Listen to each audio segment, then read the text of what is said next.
Pernah nggak sih kamu merasa gaji udah habis saja, kayak air laut yang terus mengalir tapi nggak pernah kenyang?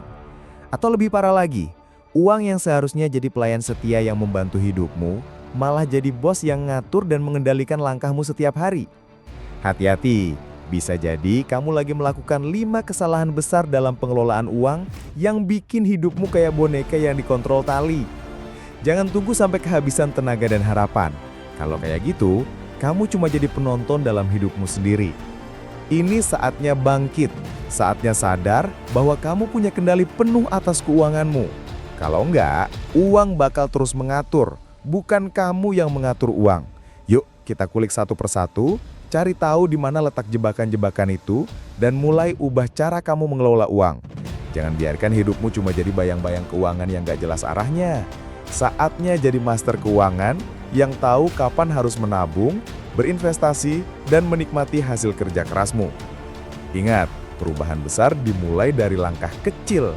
Jadi, siap buat keluar dari kendali uang dan hidup yang lebih bebas? Ayo, kita mulai sekarang.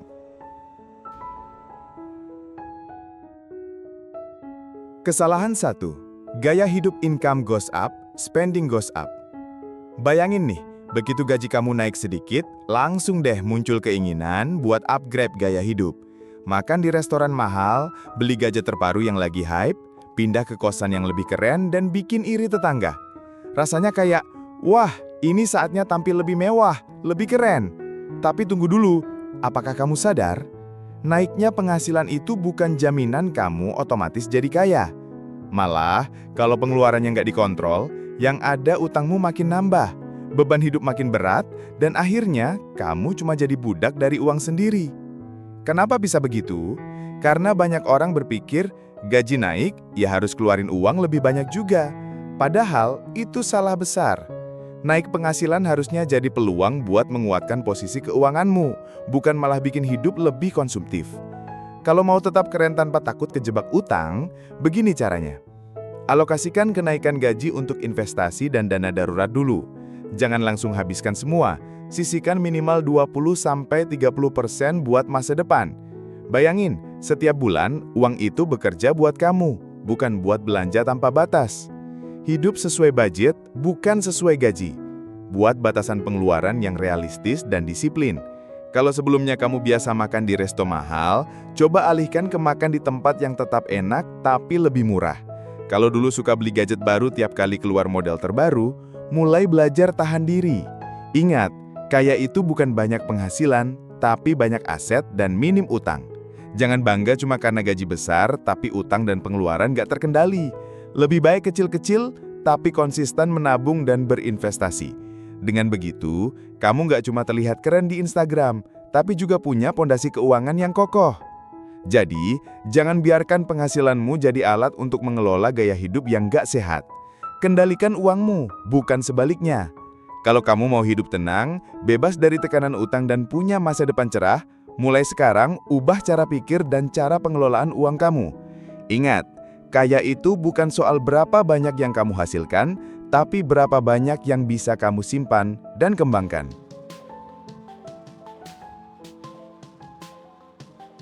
Kesalahan 2. Gak punya dana darurat. Bayangin deh, lagi santai-santai di akhir pekan, tiba-tiba ada kebutuhan mendesak yang gak bisa ditunda. Misalnya mobil mogok, kesehatan mendadak, atau bahkan kehilangan pekerjaan. Tapi, yang bikin makin parah, kamu nggak punya dana cadangan sama sekali. Apa yang terjadi? Kalau nggak siap, kamu bakal terpaksa pinjam uang, ngutang ke sana-sini, bahkan harus jual aset berharga yang susah payah kamu kumpulkan. Serem banget kan? Padahal, dana darurat ini adalah pelindung utama hidupmu dari badai yang nggak bisa diprediksi. Kenapa penting banget punya dana darurat? Karena hidup penuh ketidakpastian. Gak ada yang tahu kapan kita butuh uang ekstra buat situasi mendesak. Kalau nggak ada, kamu cuma mengandalkan keberuntungan atau utang yang akhirnya menumpuk. Lalu, solusinya apa? Sisihkan minimal 3-6 kali pengeluaran bulanan sebagai dana darurat. Kalau pengeluaran bulananmu sekitar 3 juta, berarti kamu harus punya dana minimal 9-18 juta. Anggap aja sebagai payung saat hujan datang, biar kamu tetap bisa jalan tanpa takut basah kuyup. Buat rekening terpisah dan otomatisasi transfer tiap bulan. Jangan biarkan uang ini tergoda buat dipakai buat hal lain. Setup auto debit dari rekening utama ke rekening dana daruratmu. Jadi setiap bulan uang itu otomatis masuk dan jadi tabung yang nggak bisa diganggu-gugat. Disiplin dan konsisten adalah kunci. Jangan sampai bulan ini nyicil dana darurat, bulan depan lupa, lalu uangnya dipakai buat hal lain. Ingat, dana darurat bukan cuma buat saat-saat genting, tapi juga jaga ketenangan pikiran dan stabilitas keuanganmu. Jadi mulai dari sekarang, bangun dana daruratmu. Jangan tunggu sampai bencana datang, baru nyesel nggak punya apa-apa. Karena yang namanya orang bijak selalu siap sedia saat badai datang, dan dana darurat adalah perisainya. Kesalahan 3. Terjebak utang konsumtif. Pernah nggak kamu tergoda beli barang saat diskon besar-besaran, lalu pakai kartu kredit tanpa pikir panjang? Wah, bahaya banget itu. Karena, tahukah kamu, bunga berbunga dari utang konsumtif itu kayak bola salju yang makin lama makin besar dan nggak bisa dihentikan. Bayangin, kamu beli barang cuma karena diskon, tapi akhirnya malah terjebak dalam utang yang nggak ada habisnya. Utang konsumtif bikin hidup nggak tenang, pikiran jadi gelisah, dan yang paling parah, bisa bikin kamu terjebak dalam lingkaran setan keuangan yang susah keluar. Kalau utang itu sampai jadi beban, hidup jadi nggak nyaman, bahkan bisa bikin stres berkepanjangan. Lalu, gimana solusinya? Prioritaskan lunasi utang yang bunganya tertinggi dulu. Kalau kamu punya utang kartu kredit dengan bunga besar, fokus dulu selesaikan yang itu. Karena semakin lama dibiarkan, bunga akan terus bertambah dan utangmu jadi makin menumpuk. Hindari utang baru kecuali untuk hal yang produktif. Jangan gunakan utang untuk beli barang konsumtif lagi, apalagi cuma buat gengsi atau pamer. Tapi kalau kamu mau ambil utang untuk modal usaha, pendidikan, atau hal yang bisa meningkatkan penghasilan, itu bisa jadi investasi. Contoh nyata, misalnya kamu utang 5 juta buat beli gadget baru, tapi karena bunga, akhirnya utang itu jadi 7 juta. Kalau nggak hati-hati, utang kecil bisa jadi beban besar yang mengganggu keuangan dan masa depanmu. Ingat, utang konsumtif itu seperti api kecil yang bisa membesar dan membakar seluruh keuanganmu. Kalau mau hidup tenang dan punya masa depan cerah, belajar mengendalikan keinginan belanja dan jangan tergoda utang yang nggak produktif. Lebih baik hemat dan nabung dulu, baru belanja kalau memang perlu dan mampu. Jangan sampai uang yang seharusnya buat investasi dan masa depan malah habis buat bayar utang konsumtif. Karena kebahagiaan sejati nggak datang dari barang yang dipamerkan, tapi dari hidup yang bebas dari beban utang dan penuh ketenangan. Jadi bijaklah dalam mengelola utang. Utang yang bijak adalah utang yang memberi manfaat, bukan malah menjerat dan bikin susah di kemudian hari. Kesalahan 4. Budgeting sekadar catat pengeluaran. Banyak orang berpikir, budgeting itu cuma sekadar menulis daftar pengeluaran lalu diaminkan. Tapi sebenarnya, itu baru langkah awal yang belum cukup. Budgeting yang efektif harus lebih dari sekadar mencatat, melainkan harus aktif dievaluasi dan disesuaikan setiap bulan sesuai kondisi dan kebutuhan. Kalau cuma mencatat tanpa evaluasi, anggaranmu akan stagnan seperti catatan di buku yang nggak pernah dibaca ulang. Padahal, keuangan itu hidup, dinamis, dan harus mampu menyesuaikan dengan perubahan situasi. Kalau tidak, kamu cuma jadi penonton keuanganmu sendiri, dan akhirnya pengeluaran nggak terkendali. Lalu, gimana caranya bikin budgeting yang benar-benar efektif? Terapkan rumus 50-30-20. Ini salah satu metode simple dan praktis. 50% dari penghasilan untuk kebutuhan pokok, bayar tagihan, sewa, belanja bulanan, dan kebutuhan mendesak lainnya. 30% untuk keinginan, hiburan, jalan-jalan, belanja barang yang nggak terlalu penting tapi bikin hidup lebih berwarna. 20% untuk tabungan dan investasi. Simpan uang buat masa depan, dana darurat, atau investasi yang bisa berkembang. Jangan diamkan anggaran, lakukan evaluasi rutin.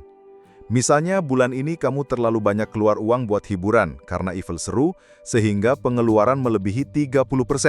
Bulan depan harus buat strategi, kurangi belanja untuk keinginan, alokasikan lagi ke tabungan atau kebutuhan penting. Anggaran itu harus hidup, bukan cuma angka statis. Kalau kamu cuma buat anggaran di awal bulan lalu nggak pernah dicek lagi, itu kayak jalan di jalan tol tanpa peta, berbahaya dan gampang nyasar. Sebaliknya, lakukan review setiap akhir bulan. Apakah pengeluaran sesuai target? Mana yang perlu dipertahankan? Mana yang harus dikurangi? Apakah ada pengeluaran tak terduga yang perlu dialokasikan lagi? Bersikap fleksibel dan disiplin. Kalau bulan ini over budget buat hiburan, nggak harus merasa bersalah. Tapi, jadikan itu pelajaran. Bulan berikutnya, buat anggaran yang lebih realistis dan disiplin. Ingat, keuangan itu proses, bukan sekedar angka statis yang nggak berubah. Kesimpulannya, budgeting itu adalah seni menyeimbangkan antara kebutuhan, keinginan, dan masa depan. Bukan sekadar catatan, tapi sebuah strategi yang aktif dan adaptif.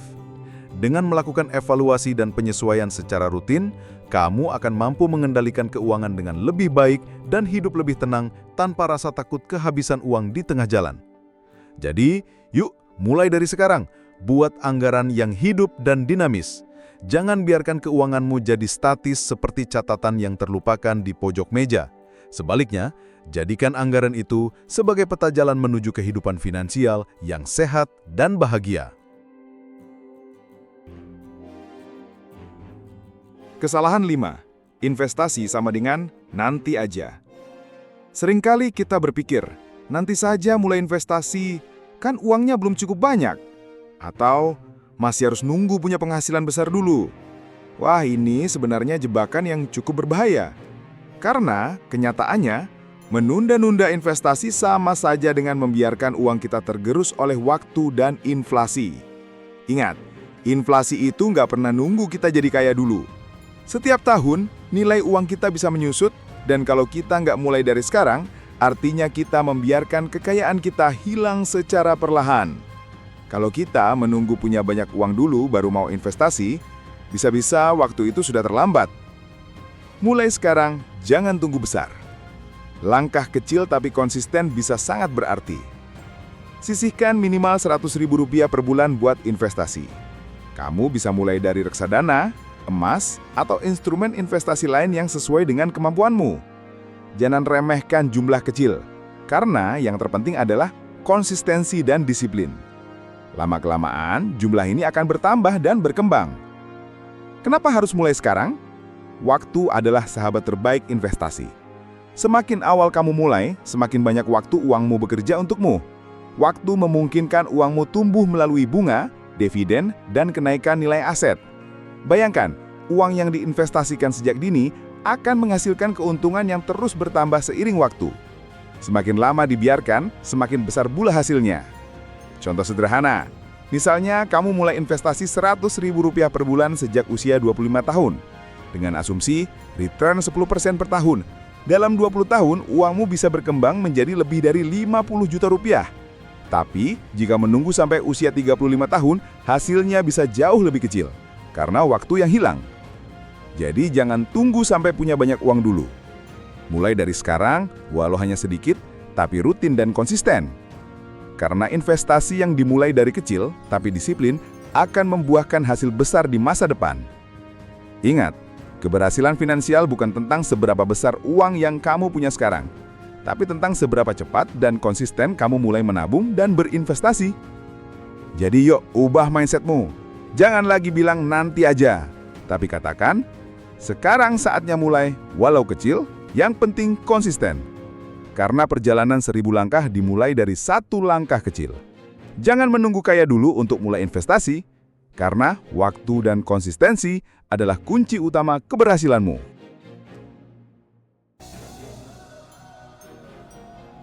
Uang itu sebenarnya bisa jadi teman setia, pendukung langkahmu menuju kehidupan yang lebih baik.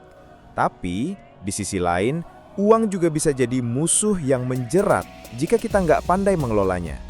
Oleh karena itu, mulai hari ini, saatnya hentikan 5 kesalahan tadi dan ambil kendali penuh atas keuanganmu. Ingat, keberhasilan finansial bukan hanya soal berapa banyak uang yang kamu punya, tetapi seberapa bijak kamu mengatur dan memanfaatkannya. Dengan menghindari kesalahan-kesalahan tadi, kamu sedang membangun pondasi yang kokoh untuk masa depan yang lebih cerah dan tenang. Kalau kamu pernah melakukan salah satu dari kesalahan tersebut, jangan malu.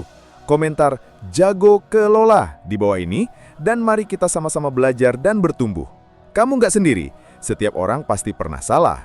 Tapi yang penting adalah berani berubah dan memperbaiki diri. Jangan lupa juga, bagikan cerita ini ke teman-temanmu yang juga butuh belajar mengatur uang. Semakin banyak yang sadar dan mulai mengelola keuangan dengan baik, semakin banyak pula orang yang bisa hidup lebih tenang dan bahagia. Dan pastikan kamu subscribe untuk mendapatkan tips keuangan praktis lainnya. Karena perjalanan mengelola uang itu panjang dan butuh pembelajaran terus-menerus. Ingat, hidupmu bukan dikendalikan oleh uang, tapi kamu yang mengendalikan uangmu. Kuasai keuanganmu dan biarkan uang bekerja untukmu, bukan sebaliknya. Mulailah hari ini dan jadikan keuangan sebagai alat untuk mewujudkan impianmu. Karena sukses finansial dimulai dari langkah kecil yang konsisten dan keberanian untuk berubah. Yuk, kita mulai perjalanan ini bersama-sama.